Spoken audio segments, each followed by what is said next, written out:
In the previous videos, you saw how you can create data pipelines and process data at any scale using out of bounds with Snowflake. Well, every now and then we hear the comment that sounds absolutely amazing and exactly what we would like to do, but our data is so sensitive that we can't possibly move it outside Snowflake. Well, fear not, there is a solution.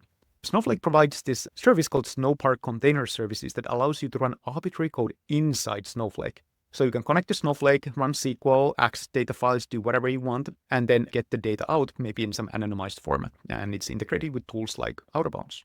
Let's take a look at the example. Again, we trigger the Snowpark anonymizer flow whenever our data updates, the same as before.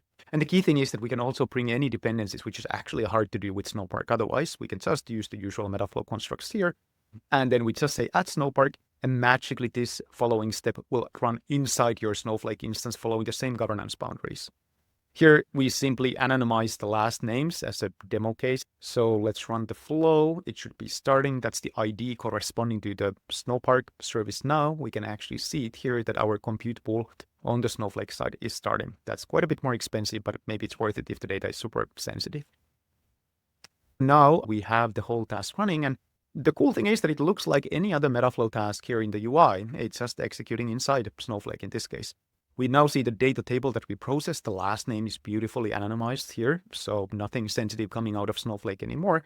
And we can see that it's actually running inside this compute pool, and Snowflake tells us that we are actually executing this piece of code now inside Snowflake. Now we can actually see how the whole thing works. When the data updates, we run this anonymizer flow, and then we do further processing. So in this case, the process anonymized flow, we just get the anonymized dataset, and off we go. Super, super simple.